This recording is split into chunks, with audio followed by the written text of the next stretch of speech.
Pronto. Boa. Vamos lá. Uma janela.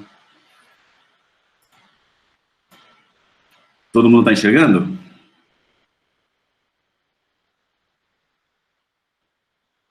Sim. Agora sim, agora sim. Espera aí. Peraí. Apareceu? Não? Está aparecendo agora, agora tá. Beleza. Vamos lá. Então, pessoal, hoje é a minha primeira apresentação, tá? Então, eu vou contar com o crédito de principiante de vocês aqui para qualquer deslize, tá ok? Eu escolhi esse tema, Espiritismo, Ciência e Física Quântica. Não foi só para deixar o Luiz preocupado que eu vou começar a complicar a vida de todo mundo aqui, né? Alberto. Estudei, né? Mas porque eu adoro quando a ciência cruza com a espiritualidade, ou é um tema que realmente me atrai bastante. E uma das coisas que eu acho incrível no espiritismo, a parte que eu mais gosto, é que o espiritismo, ele faz sentido, né? Ele é coerente, ele tem que fazer sentido, né? Só que nem sempre é assim. Tem algumas situações em que a gente lê algumas questões e a gente fica com a pulga atrás da orelha. A gente fala, puxa vida, o que será que quer dizer isso, né? E não necessariamente é que aquilo não faz sentido, aquilo não tem lógica. É simplesmente porque a gente não... eu não consigo ver a cara de vocês aqui, engraçado, eu fico falando com o computador sozinho. A sensação que dá é que muitas vezes a gente não tem a capacidade física de entender certos fenômenos, né? A gente, provavelmente, nessa vida a gente não vai entender muita coisa, quem sabe na próxima, e algumas coisas certamente só depois de desencarnado que a gente vai entender, né?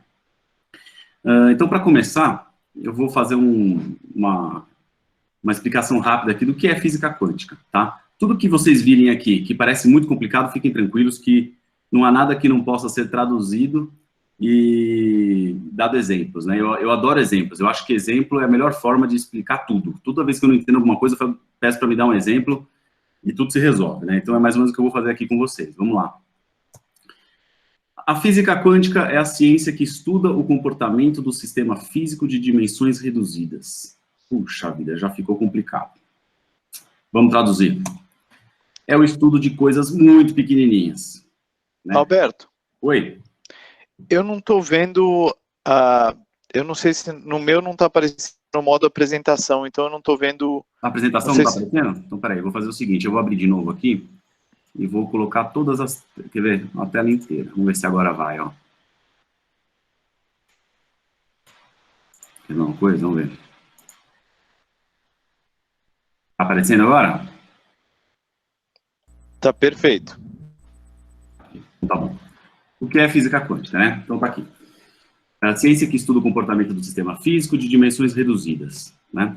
É o estudo de coisas muito pequenininhas. Vou usar o exemplo aqui do vírus, né? Que agora está na moda, todo mundo sabe que é um vírus. Um vírus possui bilhões dessas coisinhas, dessas partículas. O que esses cientistas fazem, né? Vou dar um exemplo aqui de uma torradeira. Imagina que você quer saber o que tem dentro de uma torradeira. O que a gente faz? A gente pega uma chave de fenda, solta algumas travas, abre e vê o que tem dentro, né? Só que, vamos supor que essa torradeira, ela não tem parafuso, ela não tem trava, e você não tem como abrir. O que você faz? Pega um martelo, bate na torradeira, quebra ela em pedacinhos e vê o que tem dentro. Aí você pega aquela pecinha, puxa, achei um botão aqui, quebra de novo, acha outro pedacinho. E na física quântica é mais ou menos isso que eles fazem, né? É um bando de cientista maluco, que tem muito tempo disponível, e começa a fazer um monte de cálculo, e matematicamente começam a descobrir coisas que na teoria existem, mas eles não conseguiram provar ainda. E aí o que eles fazem? Eles falam, bom, então vamos fazer o seguinte, vamos gastar alguns bilhões de dólares, construir máquinas incríveis, que vão demorar algumas décadas para ficar pronto, e a gente testa tudo isso. E graças a Deus existem essas pessoas que fazem isso, porque as descobertas são muito, muito impressionantes. É um mundo totalmente diferente do mundo macro, né, que a gente vive aqui, né? E aí vão surgir algumas questões que a gente vai conseguir relacionar aqui mais para frente com o espiritismo e vai ficar bem bacana, tá? Vamos lá. Eu comentei aqui que uma das coisas que eu gosto no Espiritismo é que tudo tem que fazer sentido, né? Só que algumas perguntas, em várias leituras espíritas, por exemplo, no próprio Livro dos Espíritos, que eu usei como base aqui para a gente montar o raciocínio, algumas questões a gente lê e a gente não entende, né? Vou dar um exemplo aqui, por exemplo. Questão 251 do Livro dos Espíritos. Os espíritos são sensíveis à música? A resposta é, refere-se à música da Terra? O que ela é perante a música celeste? Essa harmonia da qual ninguém pode ter sequer uma ideia?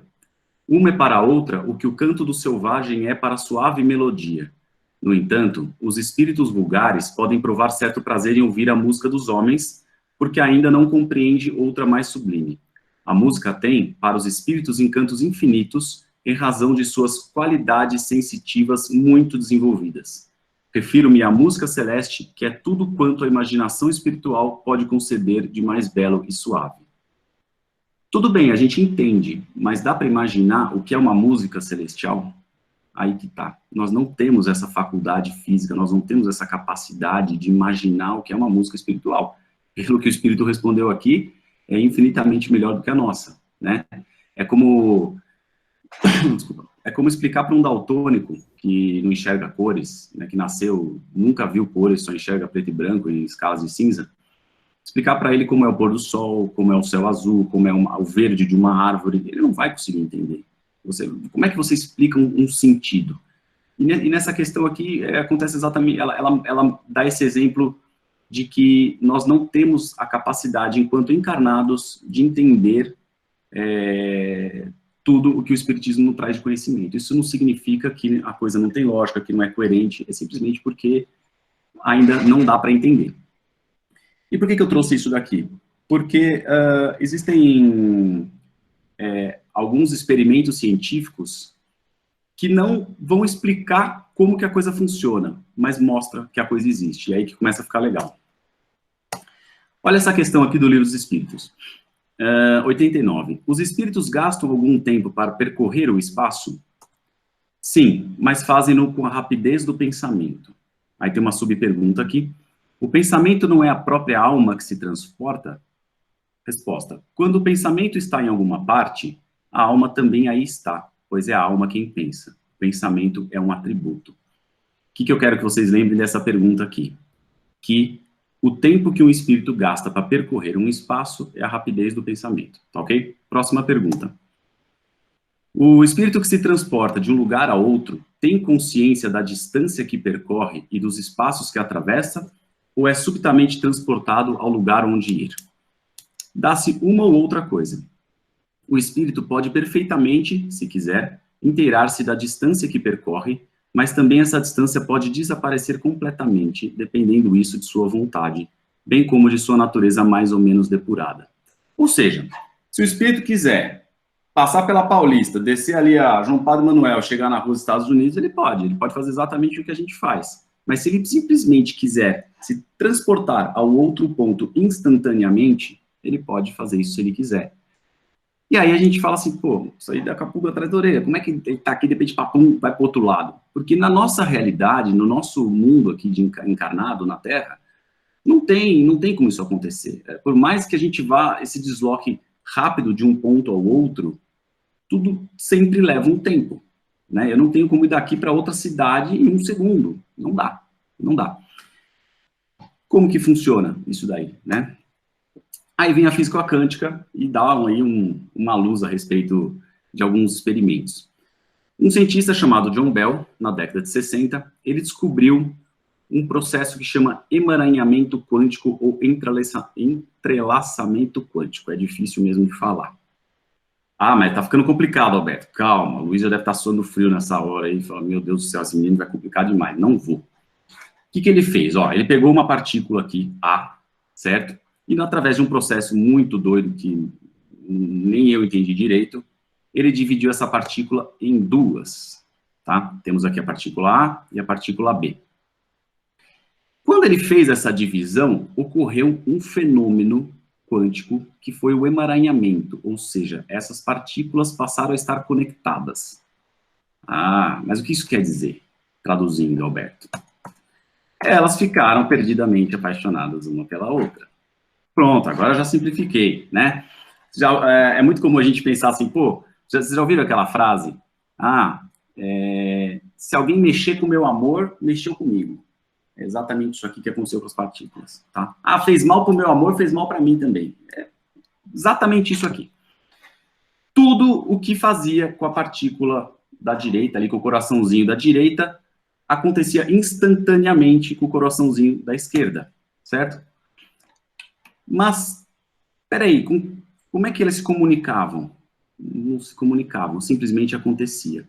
Eles pegaram a partícula, colocaram uma distância muito grande uma da outra, colocaram uma de um lado do planeta, outra do outro lado do planeta, cutucava lá do Japão, mexia aqui no Brasil. Fala, pô, mas não é possível.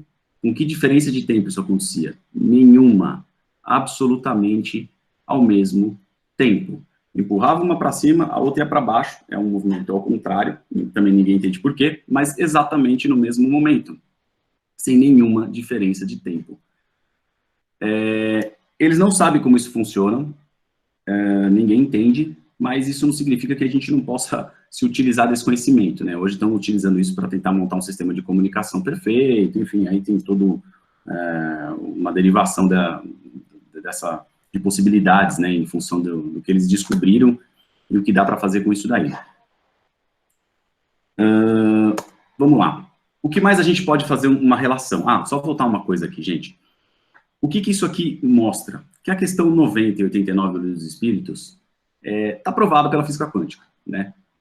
Como que o espírito se transporta de um lado para o outro instantaneamente? Bom, se a gente mexe numa partícula aqui e a outra está do outro lado do universo e ela mexe instantaneamente, a gente já percebeu, por esse experimento da física quântica, que a distância e o tempo é totalmente relativo no mundo espiritual. Não tem nada a ver com o daqui. Então, faz sentido o espírito se teletransportar de um lugar para o outro na velocidade do pensamento? Eles falam em velocidade, mas nem velocidade, é instantaneamente? Faz todo sentido, está provado cientificamente. Mas como funciona? Ninguém faz a menor ideia. O que mais a gente pode relacionar? A questão 495 pergunta assim: o espírito protetor abandona por vezes o seu protegido quando este se rebela diante de suas admoestações? Eu coloquei uma tradução aqui, gente, porque eu não sei por que alguém escreve uma palavra dessa, né? Eu fui no Google e descobri que admoestações são comportamentos inconvenientes.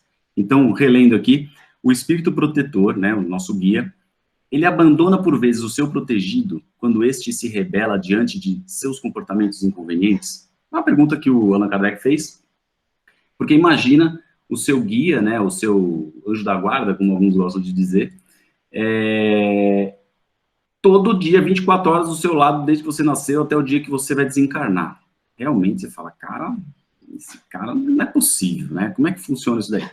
Essa resposta ela é muito comprida, eu só peguei um trecho aqui, que é a parte que nos interessa, tá ok? Vamos lá. Aos que pensam que é impossível, a espíritos verdadeiramente... Oi? Deixa eu só dar uma complementadinha nessa história. A admoestação é também modo de você chamar a atenção de alguém. Então, na realidade, o que está querendo dizer é que o espírito protetor abandona, por vezes, o seu protegido, quando esse protegido rebela diante daquilo que ele está tentando fazer, o cara melhorar ou se comportar. Isso, exatamente. Então, aí a coisa fica mais fácil. Isso, obrigado. Aí, por favor, se alguém tiver alguma dúvida, pode interromper, não tem problema, tá? Vamos lá. Aos que pensam que é impossível a espíritos verdadeiramente elevados se restringirem a uma tarefa tão laboriosa e constante, diremos que influenciamos as suas almas, mesmo estando a milhões de léguas de distância. Para nós, o espaço não existe, e mesmo vivendo em outro mundo, conservamos essa ligação mútua. Desfrutamos de qualidades que não podem compreender. Mas estejam seguros de que Deus não lhe impôs uma tarefa acima de suas forças e nem os abandonou sozinhos na Terra, sem amigos ou sem amparo. Puxa, olha que bacana, né? A gente percebeu ali na questão 89, na 90, e com a experiência das partículas, que distância ela não existe no mundo espiritual. E aqui diz exatamente isso, que mesmo estando a milhões de léguas de distância, vivendo em outro mundo, essa ligação, ela não se rompe, né? Desfrutando de qualidades que não podem compreender. imagina, quando foi escrito isso em 1800 e alguma coisa, era impossível, né, de entender. Hoje a gente continua não entendendo. Talvez a física quântica avance o suficiente aí, enquanto a gente estiver vivo, para conseguir saber como que isso funciona. O fato é que funciona, né? Isso é a parte interessante aqui. Vamos lá. Outra coisa que eu queria colocar aqui antes, né? Por que uma das coisas que levam as pessoas à casa espírita, ou vem de uma família que já são de espíritas, pai, mãe, enfim, e aí aquilo passa de pai para filho, né? Ou a pessoa vai porque está sofrendo com algum problema, ou tem um vazio dentro da pessoa, ou ela está com depressão, ou tem alguém que está muito doente, ou ela perdeu um ente querido, enfim, tem 1000 motivos. Eu fui parar na casa espírita porque eu perdi um ente querido, né? Esse foi o motivo pelo qual eu fui lá. E uma das dúvidas que eu tinha era justamente assim, puxa, mas onde será que essa pessoa está agora? Será que se eu fizer uma prece, eu conversar com ela em pensamento, será que ela vai me escutar? Porque a minha preocupação era aonde será que ela estava, né? O quanto que a distância poderia influenciar no poder da prece. E aqui ficou claro que essa distância não é um problema, né? Olha só essa questão que interessante. A perda de entes queridos não nos causa um sofrimento tanto mais legítimo quanto é irreparável essa perda e ainda independente de nossa vontade? A resposta: essa dor atinge tanto o rico quanto o pobre.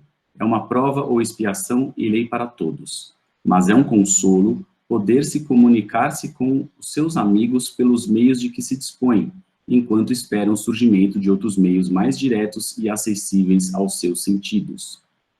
Puxa, olha que bacana, né? Eu acho que existem alguns fatores aqui que podem, talvez, criar algum ruído entre a nossa comunicação com os entes queridos do outro lado, né? Talvez aonde ele esteja, na questão de, a pessoa, vamos supor que ela tirou a própria vida, está num umbral, passando um período lá, enfim, podem existir alguns fatores que modificam um pouco a clareza dessa comunicação, mas certamente não é a distância. A distância já está mais do que claro que não vai afetar.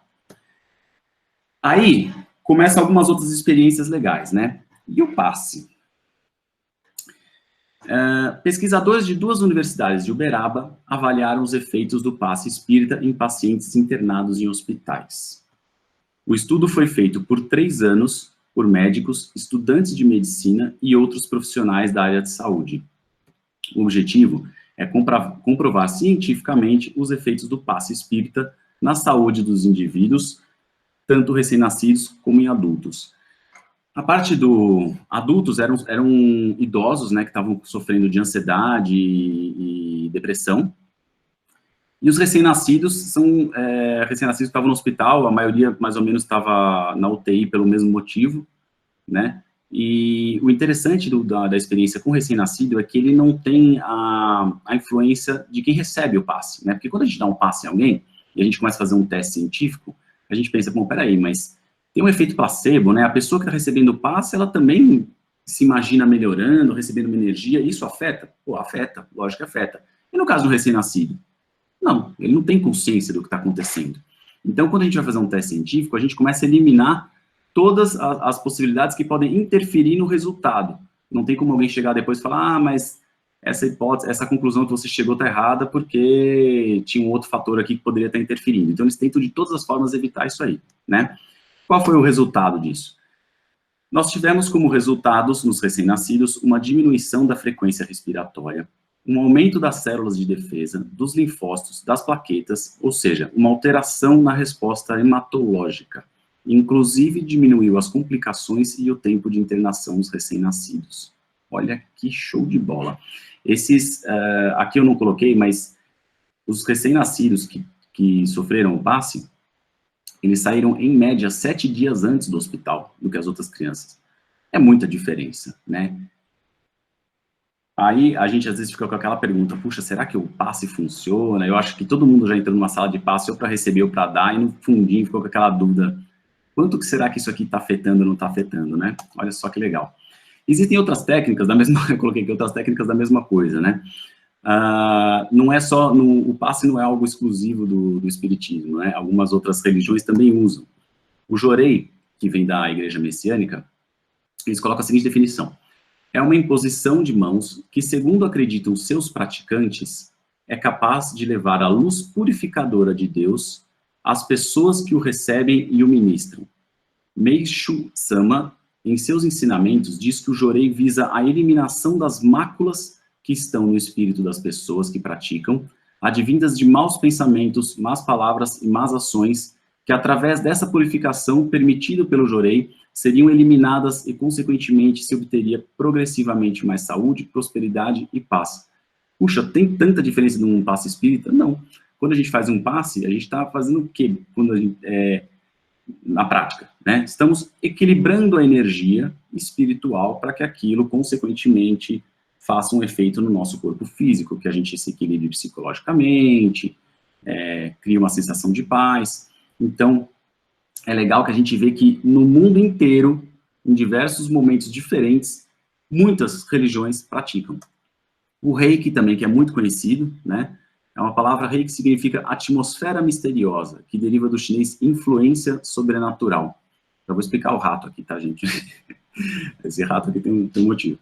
Então, olha que legal, né? A gente tem aí algumas técnicas com nomes diferentes, né? Os budistas também usavam para equilibrar a energia, tá? Aí fizeram outro estudo científico muito legal. O psicobiólogo Ricardo Monesi testou o tratamento em camundongos com câncer. O animal não tem elaboração psicológica, fé, crenças e empatia pelo tratador.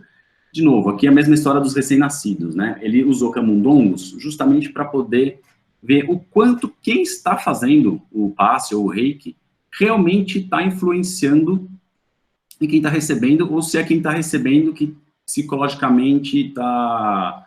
eu estou melhorando, e aí você melhora, né? O efeito placebo, né? Todo remédio, quando é testado, sempre tem 2 grupos de controle, pelo menos, né? Aqueles que tomam o placebo, que é um remédio feito de farinha, né? Não tem nada, e o outro que é o remédio de verdade. E mesmo aqueles que tomam o remédio de farinha, mais ou menos, em torno de 30% tem o efeito do remédio, porque eles acreditam que o remédio vai fazer efeito. Olha só o poder da fé como funciona. Só que isso atrapalha o estudo científico. Então, eles tentam isolar isso o máximo possível para ter o resultado mais fidedigno.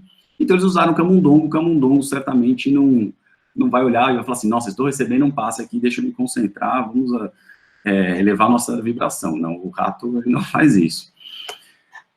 No experimento, a equipe de pesquisadores dividiu 60 camundongos com tumores em 3 grupos. O grupo de controle não recebeu nenhum tipo de tratamento. O grupo controle luva recebeu imposição com um par de luvas preso a um cabo de madeira. Isso aqui eu achei sensacional, né? Olha o ceticismo dos cientistas a que ponto chega. Colocaram luvas presas em cabos de madeira, virados para o rato, para o camundongo, no caso, né? Para que, sei lá, eu acho que ele olha a mão ali, ele vai achar que vai melhorar. Eu não sei, mas eu acho que é para tirar qualquer possibilidade de alguém achar que é o fato de ter uma mão em cima do rato, aquilo melhorou por conta, né? E o terceiro grupo, esse sim, recebeu, né, o grupo de impostação, que eles chamaram aqui, recebeu o tratamento tradicional pelas mãos da mesma pessoa. Qual foi o resultado disso? Os resultados mostraram que, nos animais do grupo impostação, os glóbulos brancos e células imunológicas tinham dobrado sua capacidade de reconhecer e destruir as células cancerígenas. E aí, pessoal, mais alguém aqui está com dúvida se o passe funciona? Funciona. E aí, outra questão interessante para os mundos de hoje, né? Mas e o passe à distância, Alberto? Bom, está provado aqui que distância não faz diferença, né? Se você realmente focar na pessoa, como fizemos hoje com o Eduardo aí, e mandar energia, a pessoa vai receber? Vai. Mas Alberto, a minha internet aqui está muito lenta, muito ruim. Não tem problema, não vai fazer diferença, se a sua internet é de escada ou não é, o que é, vai chegar o passe lá, não importa se estiver na Lua, tá? O que importa é realmente essa conexão que a gente cria com a pessoa, né? A força da nossa vontade, isso faz toda a diferença, mas a distância não faz diferença. Então, o espiritismo online é um sucesso. Que conclusões a gente chega hoje, né? Aliás, deixa eu só fazer antes de chegar nas conclusões, eu vou comentar um slide que eu não coloquei aqui, mas é uma experiência interessante. Para você ver como que nós temos um poder de interferência nas coisas que acontecem, Um outro fenômeno muito interessante na física quântica é que eles descobriram que o observador, né, do experimento, quem está olhando o experimento, interfere no resultado do experimento. Como é que foi isso? Né? Eles estavam lá fazendo um teste, né, um teste qualquer, e aí, não vou entrar em detalhes aqui de como é que esse teste era feito, mas eles tinham um painel numa parede, e quando o teste terminava, eles tiravam esse painel para olhar o que tinha acontecido com esse painel, e via que tinham lá, vamos dar um exemplo, 5 pontos, certo? Formaram 5 pontos ao final do teste nesse papel em branco aí no papel da parede, tá? Eles falaram, puxa, mas por que será que formou esses 5 pontos, né? E eles não entendiam o que estava acontecendo. Falaram, bom, muito simples, vamos colocar uma câmera aqui e vamos observar, vamos ver como que esse processo está acontecendo. Uma câmera super potente, em câmera lenta, aquela câmera de bilhões de dólares, colocaram a câmera lá, fizeram o teste. O que aconteceu? No final, o teste saiu diferente. Tinha 2 pontos, vamos supor assim no papel, tá? Saiu diferente do primeiro. Aí falou, ué, o que mudou? Fizemos tudo igual, tudo exatamente idêntico, e o resultado saiu diferente. Aí começaram a perceber que se eles tiravam a câmera dali e rodavam o teste sem ninguém estar olhando, apareciam 5 pontos. A partir do momento que olhavam para o teste, tinham 2 pontos. Meu Deus, olha que impressionante a nossa capacidade de interferir energeticamente, né, nas coisas. Isso, lógico, que acontece na física quântica, porque as partículas são muito pequenininhas e tudo que acontece lá realmente é diferente do nosso mundo macro aqui, né? É um mundo totalmente novo, tem que ser um cientista, assim, realmente com muito tempo disponível, muita vontade de aprender, para poder tentar entender o que está acontecendo, porque é muito complexo, né?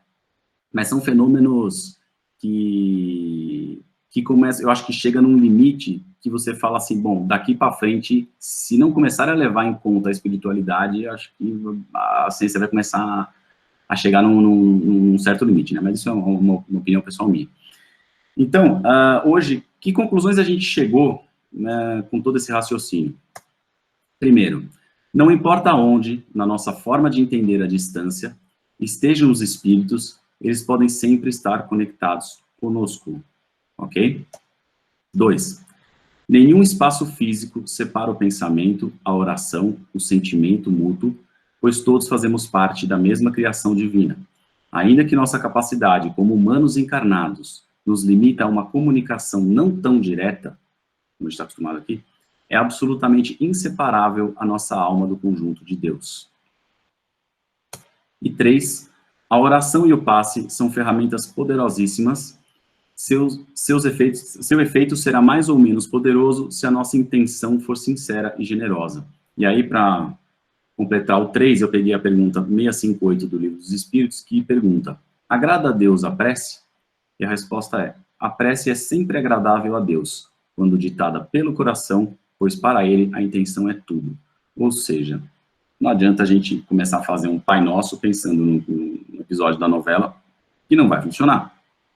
Não é questão do ato de ter um fiscal lá em cima olhando, vamos ver se você está fazendo o negócio direito. Não funciona assim, né? Realmente, quando a gente fala assim, tem que ter fervor na oração, eu acho que é realmente a vontade, a intenção. A intenção é tudo, é exatamente o que está escrito aqui. Então, eu acho que quando às vezes a gente sonha assim, putz, eu queria ser super-herói, eu queria ter superpoderes, puxa, pelo menos 2 a gente tem, gente. Eu acho que esse poder da oração, da prece, e um passe que a gente pode usar infinitas vezes, não gasta, é grátis, ele é muito poderoso, o efeito é comprovado, funciona, não sabemos como funciona, não interessa, o importante é que funcione e a gente pode ter benefícios incríveis disso, né? Eu vou plagiando um pouco o que o Glauber falou na última sexta-feira, né? Alguns, nem sempre na oração a gente vai mudar um desígnio de Deus, nunca a gente vai mudar um desígnio de Deus na oração, né? Alguém que está, às vezes, numa situação difícil e vai desencarnar, às vezes ela precisa desencarnar, ela vai desencarnar. A sua oração não vai impedir que ela desencarne, mas certamente vai ajudar no processo, né? Um processo de tranquilização da alma, de dar uma chegada ao outro lado e ter chegar numa vibração muito melhor do que totalmente perdido ou apavorado, com certeza faz toda a diferença. Então, o nosso papel é esse. Eu acho que em algumas situações até, talvez para mostrar o poder na nossa fé, eu acho que pode ser que Deus fale assim, não, vamos converter isso daqui, vamos deixar desencarnar para as pessoas começarem a ver o poder disso tudo, pode até ser, não sei. O fato é que realmente faz muita diferença. E o universo, ele funciona totalmente na lei da ação e da reação, né? Se a gente vibra positivo, se a gente emana essa vibração positiva, o que vai voltar é a mesma coisa. Ou seja, nós temos, dentro, lógico, de um certo limite, mas nós temos o poder de construir a nossa realidade, né? A gente escolhe aquele sentimento que a gente quer para si. Como? Oferecendo esse mesmo sentimento para as outras pessoas. Nós formamos um conjunto, né, uma energia única no mundo, no universo, enfim, aí um dia a gente vai entender exatamente como isso tudo funciona, que é inseparável, não tem como a gente falar assim, eu vou me dar bem aqui e não quero mais saber de ninguém. Não, nós não somos seres individuais a esse ponto, nós sempre estamos conectados com todo mundo, o que um faz de um lado interfere na vida do outro, então enquanto a gente não entender que a gente precisa todo mundo junto, chegar lá na boca do gol, juntos, eu acho que a gente só vai sofrer e dar murro em ponta de faca, né? Então, para quem tinha dúvida aí em relação ao poder do passe e da oração, eu espero ter conseguido de alguma forma aqui dar um pouco mais de fé raciocinada para todo mundo e espero ter sido claro. Obrigado, pessoal.